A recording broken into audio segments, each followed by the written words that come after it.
Biggest fire I've ever seen here. The entire town of Breckenridge on alert. Huge flames and a giant plume of smoke are within sight, only miles away. You know, we're all family up here, and so it's a little scary just, having that threat so close here. And tonight, fire bosses are warning this fire will not be out anytime soon. Good evening, and thank you for joining us. I'm Ann Trujillo. And I'm Shannon Ogden. Right now, nearly 500 homes are under evacuation. A portion of the Colorado Trail is closed. And while the fire is just over 80 acres, as we all know, that can change in an instant. Our team is live tonight in Summit County. Denver 7's Liz Gilardi's in Breckenridge. Jason Grenauer's in Frisco. So, Jason, walk us through what you're seeing tonight. Well, things have actually definitely calmed down now that night has fallen here in Frisco. The fire not nearly as impressive as it was earlier. It's actually just on the far side of the ridge of some of these hills behind me. But I spoke to one of the fire chiefs here. He says this fire, this battle is far from over, and it could take more than a week before this thing is under control.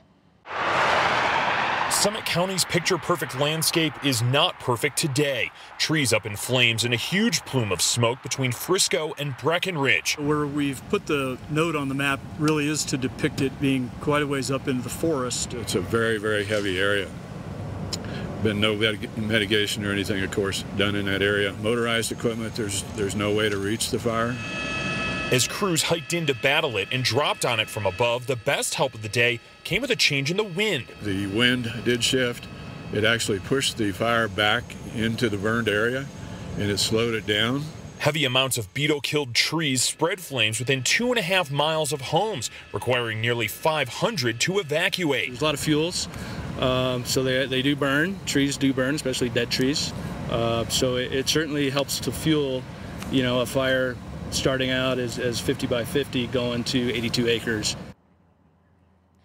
Now, I mentioned those beetle kill and dead trees. This is an example of what's actually burning just on the far side of those ridges. And this is just how dry it is. Compare that to just a regular pine tree. Now, some more bad news here. Tomorrow's forecast, it calls for more high temperatures, more low humidity, and more wind, which means that fire could grow and could spread very quickly. The good news, tomorrow, they're planning right around noon to upgrade this to what's called a Type 1 incident. It's the highest that it comes. It also comes with more resources. The Forest Service telling us tonight they plan on sending an army to help try to get this thing under control. Reporting live in Frisco tonight, I'm Jason Grenauer, Denver 7. Jason, thanks. And this photo taken in downtown Breckenridge shows exactly why the whole town has to be ready to evacuate. Look at that. Now, this map shows more clearly where the fire is. It is on Peak 2. That's between Breckenridge and Frisco. Breckenridge Ski Resort spans Peak 6 through 10. Liz Gilardi joins us live in Breckenridge tonight, where she has been all day long tracking this nasty fire. Liz? Shannon, as you can see, roads are blocked off. This is one of the neighborhoods that remains under evacuation. Even though you can't see the smoke or the flames right now, there's real fear about what this fire could do overnight. And residents who call Breck home, they say they won't be sleeping well. I said, oh my God, this is something I've never seen in 33 years of living in Summit County. This is the photo Monty McClanahan took from his balcony. The fire started small. I was driving home. It was just a little orange glow at the base, and I said, oh boy. And grew fast, fueled by beetle-killed trees. I mean, this is our home, It's just crazy. My friends back home have been calling me like, hey, is everything okay? My mom called me, worried about me. She said, don't go hiking, stay out of the woods. It's okay, Mom. The fire department put the entire town on standby to evacuate. At one point, 500 people were evacuated on Peak 7.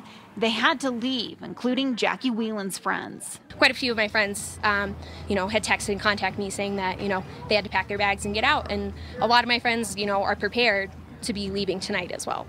The entire town seemed to stop. Restaurants had to shut down with half their staff evacuated.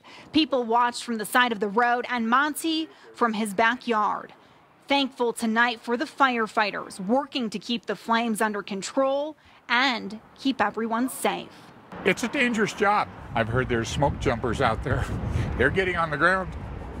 It's tough work. It's hard work.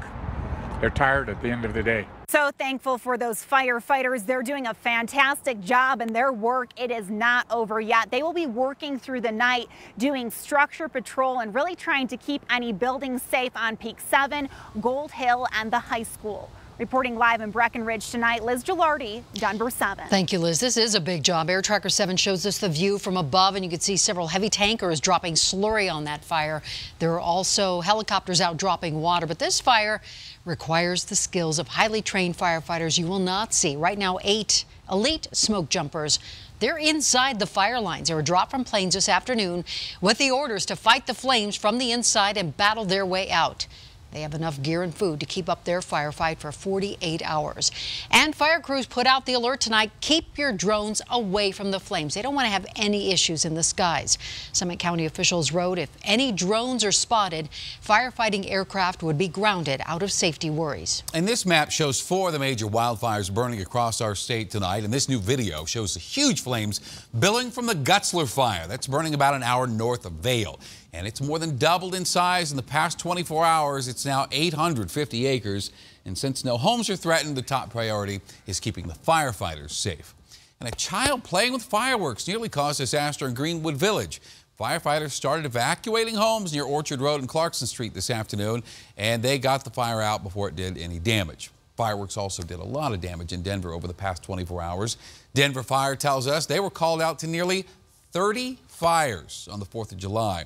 And 3 people, including a 2-year-old boy, were taken to the hospital with burns. And as fires spark, more counties are announcing fire restrictions.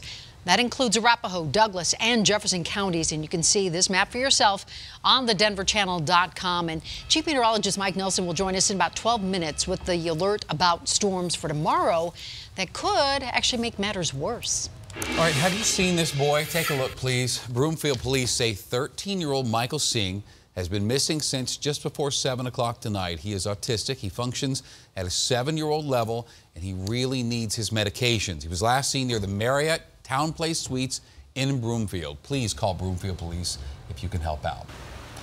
And this is a road. This is not technically a river. All new at 10, a massive water main break sent water rushing down the street that 29th and Zuni at Denver's Highlands. And Denver 7's Jackie Crea is there live tonight. And Jackie, crews have a bigger issue than just the water itself tonight.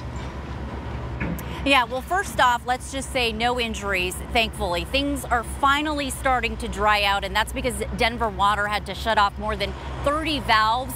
A lot of the crews and tractors out here are blocking your view, but just behind there, there's a huge sinkhole, which has now been drained. So earlier, if you want to take video, you can see that several cars look like they're flooded out. Now this street, it's a mix of businesses, so a tea shop, breweries, offices. Then there's all the residences, including apartment complexes. So we saw people trying to move their cars. We know several buildings have water damage inside. Now others are outside just gathered and watching. A lot of tenants in the area because there's nothing else they can do. The water has been shut off. Now the pipe that burst is a 24-inch pipe in diameter. It's 130 years old, but here's the kicker. This has happened before in the same spot just a few months ago. There were plans to fix this pipe already in the works, but not until this coming fall. Here's what a spokesperson from Denver Water tells us. Essentially a temporary repair on this pipe until they can get in there and do a permanent repair in a few months. And it does underscore the aging infrastructure that we have and the need for investment in our water system.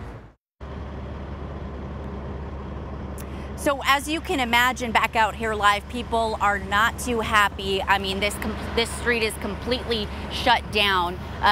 And this is not just affecting the immediate area. We know that people even at a popular restaurant 5 blocks away were turned away because the water has been shut down. So Denver Water is doing their best. They have to dig up the street, do a temporary repair, as he was saying, on that pipe, then get to the street itself before they can open it back up. And they believe that could last until tomorrow morning's rush hour. We're live. Jackie Crea, Denver 7. Boy, that is one big mess out there. All right. Thank you, Jackie.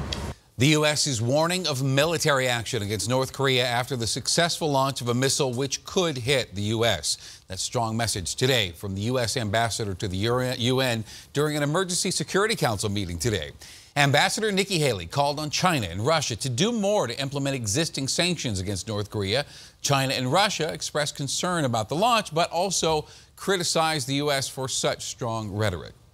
Well, a setback, I'm afraid, in the recovery of House Majority Whip Steve Scalise, who was shot last month. The Louisiana congressman has been readmitted to the ICU over concerns about infection. Scalise and 4 others were shot practicing for the annual congressional baseball game 3 weeks ago. A Loveland man has his service dog back tonight. This evening we were at DIA for the happy reunion. Hey, Susie. Hey, Susie. I knew you'd be happy. Susie's owner, Eero, claims a woman in California ran off with the dog, and it was a dog rescue in that state that arranged and paid for Susie's trip back home. Welcome home, Susie. A father out celebrating with his son, who was just drafted by the Yankees, is tased and arrested. Denver 7 has new video showing what went down outside a Parker restaurant that has this man suing the police. The heat did not help the fire danger across the state for today. 98 in Denver, nearly 100 at Greeley. Let you know how much longer this is going to last and when we might see some rain. And local kids take over Denver 7 Sports Extra. Tonight's topic, the Rockies. I think they just hit maybe better than all the teams. I feel like they just practice a lot more than like last year. Listen to us when we say police department and stop fighting us. I know, but I'm not fighting you. Wait, I know you're not now. Relax. New tonight, taken down and tasered. The father of an up-and-coming New York Yankees pitcher claims Parker police and bouncers at a local tavern went too far. It looks like a melee. It looks like a scene out of Roadhouse. And we have wild video of a celebration that ended with the dad in handcuffs and facing charges. Here is Denver 7 investigator Ryan Luby. And good evening. That day started with the man's son getting drafted by the Yankees, then ended just like this. The charges ultimately got dismissed, but Dad is still fighting back. He got dragged out of that bar, bloodied and battered, and he wants the people involved held accountable. By no means was it a wild celebration. Last call at the Tailgate Tavern in Parker left a lasting mark on a man who now wants retribution. This is just the lack of any use of common sense, both by the staff at this tavern and by the police. This is attorney Burke Baumgartner. He's representing the man you see dragged out of the tavern in June of last year, a guy named Joe Honahan. He's the father of Tyler Honahan, who started as a pitcher on a Yankees rookie team just weeks later. This looks like there are chairs toppled over, maybe even broken. It looks like a melee. It looks like a scene out of Roadhouse, and it's unnecessary. Baumgartner obtained surveillance video and police lapel camera video as part of a case he filed against both the restaurant and Parker Police Department. What we see is one bouncer asking the elder Honahan to finish his drink when another bouncer decides to intercede. Grabs him by the neck from behind and pulls him down from behind. Moments later, police who were staffing Parker Days nearby moved in when Honahan gets moved outside, where he says they tasered him 4 or 5 times. Listen to us when we say police department and stop fighting us. I know, but I'm not fighting you. Wait, I know you're not now. Relax. I did nothing wrong. Why is he behind handcuffs doing that? Well, because there was an altercation that was going on. He was fighting, came out. He was having a fun time with me. I was dressed by the New York Yankees today. All right? I understand that. He was, in every sense of the word, prostrate and in need of help. And he was, instead of receiving help, he received a beating. Parker police, saying professionalism, transparency, and public trust are paramount, decided to respond to the case for the first time on Wednesday, 3 weeks after it was filed, and only after Denver 7 started asking questions. In short, they said they did an internal investigation of what happened and determined that the officers did not violate any policies of the Parker Police Department. As for Tailgate Tavern, they have not responded to any of Denver 7's requests for comment. Was this overkill? Yes, I can't imagine how any reasonable person could view this in any other way. Now, Joe Honahan faced a misdemeanor charge of obstruction, which again was dismissed. He has since moved out of Colorado, largely because of what happened. He sent us a statement, though, which you can read on the denverchannel.com right now, saying he was senselessly attacked and that he feels particularly betrayed by the Parker Police Department. We'll certainly keep you posted on what happens next. Ryan Luby, Denver 7 Investigates. And tomorrow night on Denver 7, investigative reporter Jace Larson puts your dog to the test. Would he or she chase off a burglar like this pup? Well, wearing a bite suit, our team will find out for themselves tomorrow night at 10, right here on Denver 7. Also, a trainer is going to tell us what dog to get if you want both a good companion and a loud warning dog.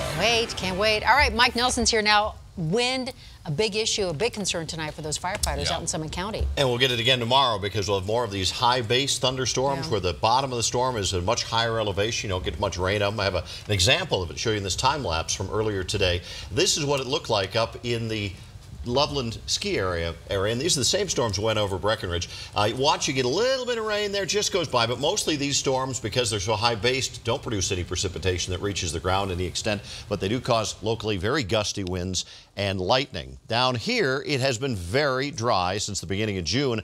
Only 1/3 of an inch of rainfall. That's about 2 inches below where we should be, and it's showing up, folks, because we had some fire problems in the metro related to some fireworks over the last 24 hours as well. It's still 79 downtown, 75 at DI, 29% humidity. Winds are from the south-southeast at 14, and the pressure rising. 98 was the high. That's only 3 shy of tying the record back in 1989.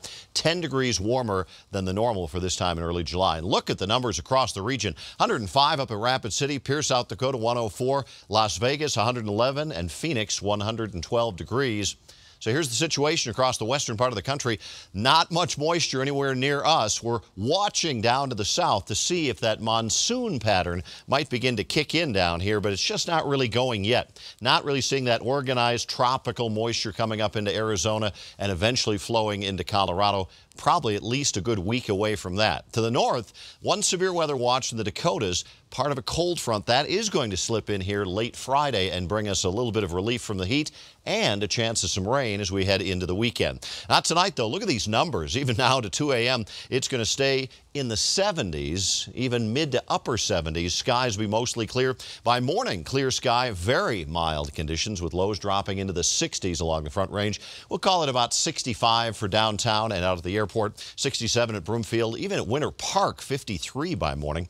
Tomorrow it's going to heat up just like today. Sunshine, hot in the morning, 90 by 10 a.m. By lunchtime, we're into the low 90s. In the afternoon, mid to upper 90s expected. And just a few of those gusty, high-base thunderstorms around, offering again more wind and lightning than rainfall. Temperatures are very warm again tomorrow with highs into the 90s, even 100 degrees at Fort Morgan, 70s and 80s up in the mountains. So tonight it's mostly clear and very mild, 65 for a low temperature. Tomorrow another scorcher, high temperature getting up to 97 degrees, hot, dry, a few gusty storms around in the afternoon. Looking ahead, more of the same for Friday for the most part, but as that cold front to the north of us begins to slide in, there will be a slightly better chance of getting some thunderstorms to produce rain in the afternoon. Temperatures not quite as hot.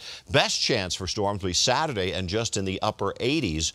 That'll be our first alert weather day as well, with a few severe storms possible. Then it's right back to the heat Sunday, Monday, Tuesday, and perhaps by the middle of next week, a little bit of that monsoon flow might just start to get here. Remember, hot car reminder in just a few minutes.